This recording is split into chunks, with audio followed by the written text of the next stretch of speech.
Boa tarde, pessoal. Fala comigo, fala comigo. 2h15, dia 26 de junho de 2024. Já passamos do meio do ano.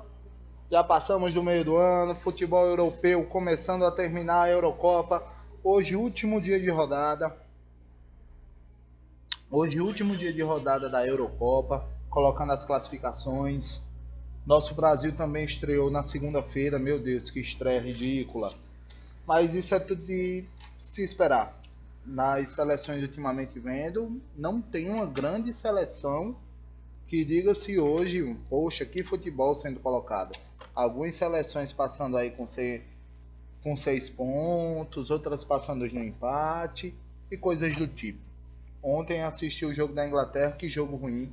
Mesmo com todo aquele time, toda a seleção, toda boa geração, mesmo assim, nada feito, jogo mal jogado. O Brasil no mesmo coisa.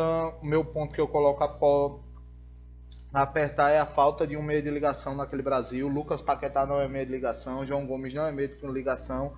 E Bruno Guimarães, por mais que ele tenha aparecido no Atlético Paranaense e no primeiro ano de Newcastle, nele agora simplesmente não vejo nada ali. Vemos, como sempre, nossos técnicos muito, perdoem falar, frouxos. Costa Rica, que não atacou o primeiro tempo todinho, poderia ter entrado com 4, 5 atacantes para terminar de matar o jogo, botar o goleiro para dentro com bola e tudo, mas não. Segurou com o volante, ainda levou uns apertos, alguns contra-ataques ainda deu um medo. Mas realmente é uma coisa para você ver e dizer, meu pai é eterno. Mesma coisa agora, está saindo o jogo ali de Bélgica, passando aqui pelo YouTube, Ucrânia e Bélgica, e mesmo assim você não vê um grande futebol jogado.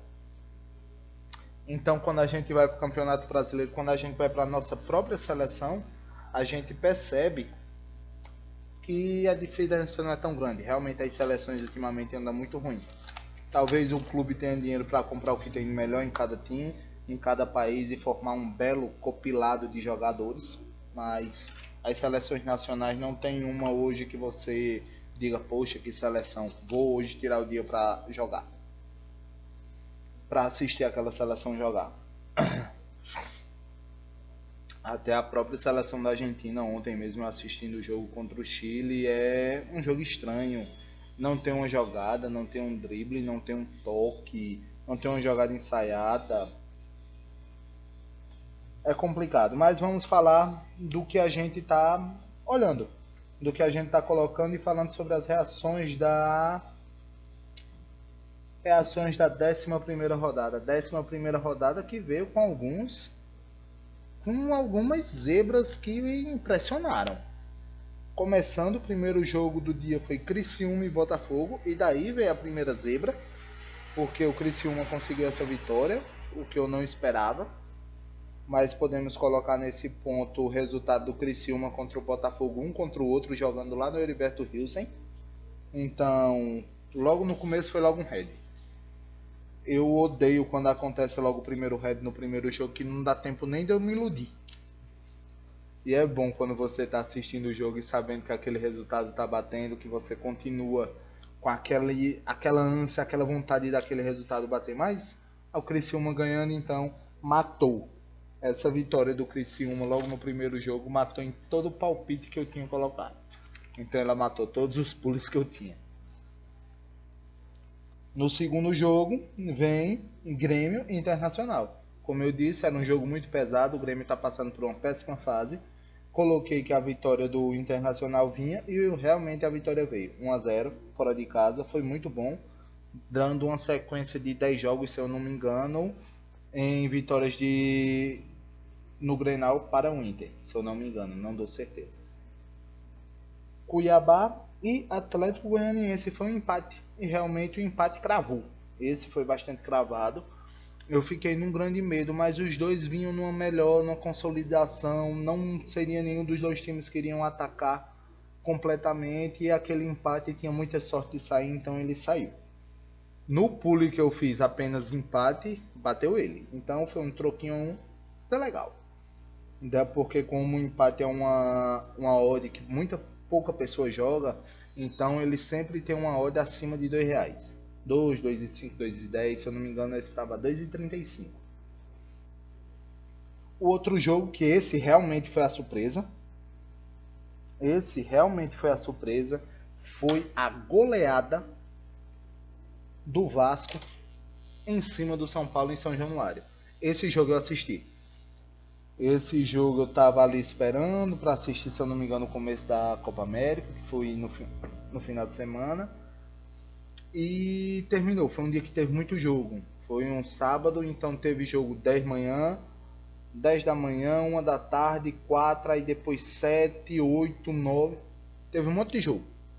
E eu assisti a maioria. E esse eu assisti. E foi muito interessante ver em São Januário os torcedores do Vasco, muito pouca gente, o pessoal começando a vaiar, jogadores tocavam na bola, vaiava, e com pouco, no primeiro tempo o Vasco já estava ganhando de virada, porque o São Paulo conseguiu o gol e depois morreu no jogo, e a torcida começando a cantar, a apoiar o Vasco meu amor e não sei o que.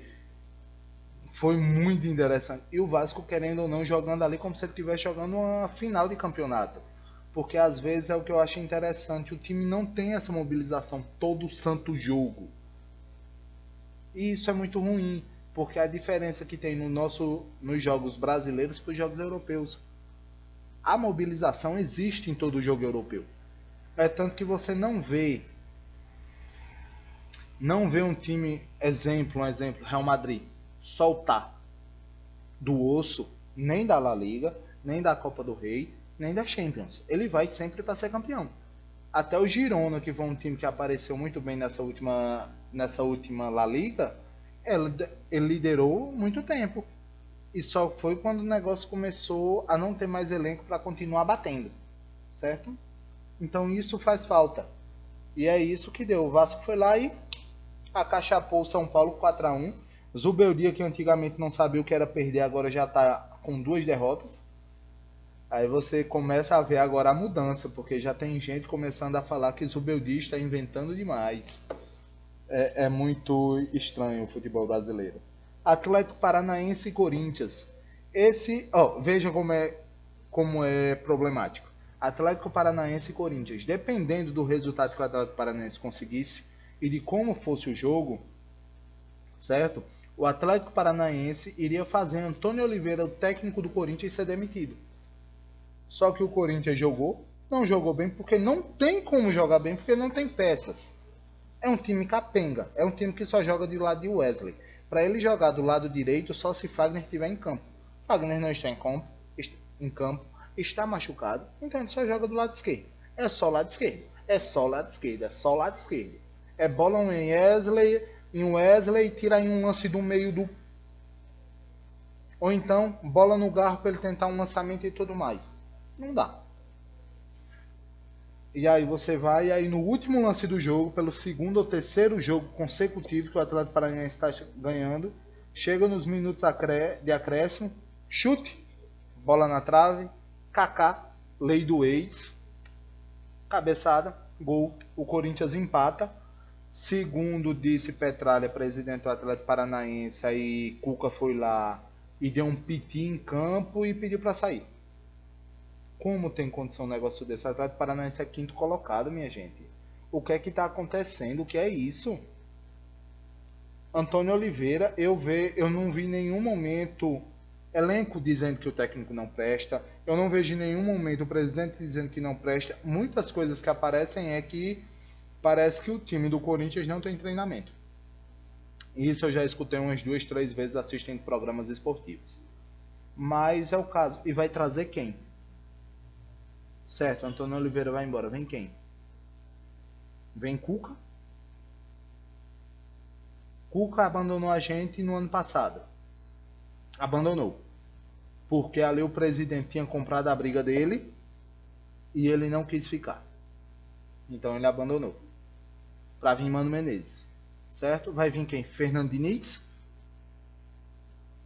Eu lhe respondo, vai vir Fernando Diniz para o Corinthians. O Corinthians não tem futebol, não tem estilo de jogo para jogar com Fernando Diniz. É um estilo de jogo, é um bom técnico? É. a partir do momento que ele tenha liberdade para trabalhar as ideias dele. A gente não tem nem elenco para ter esse rodízio ali. Poderia ser uma boa? Poderia, mas não na situação que encontramos. Sim, pegar um Fernando Diniz para um começo de temporada para ele trazer o elenco do jeito que ele quer, maravilha. Agora, fora isso, eu acho que seria um tiro no pé. Ok?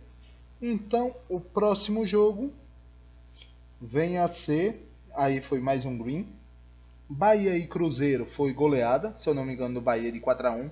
Mais um green, o Bahia vem jogando bem. O Cruzeiro oscila demais por causa de algumas mudanças.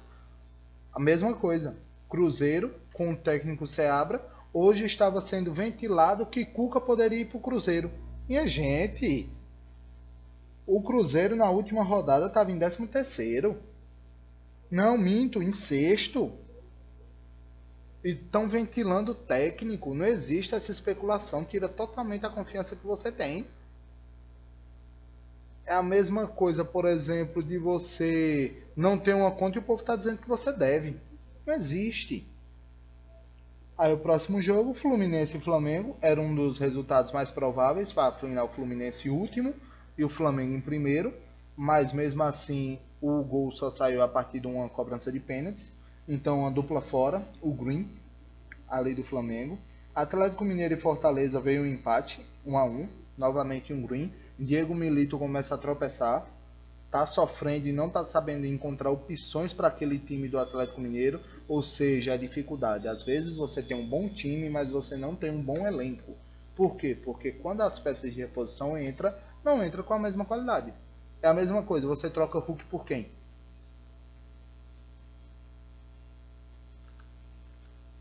Você, por Pedrinho, você tira Paulinho e coloca quem no lugar dele? Não tem.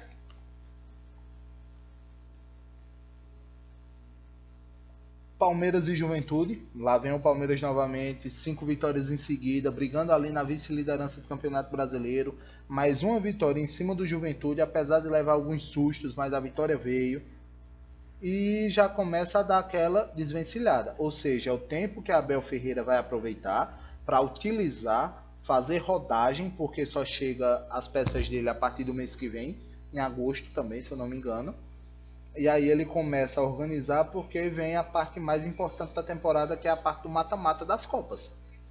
E isso, ele tendo uma pontuação acima, uma gordurinha que ele possa queimar, ele não vai pensar duas vezes.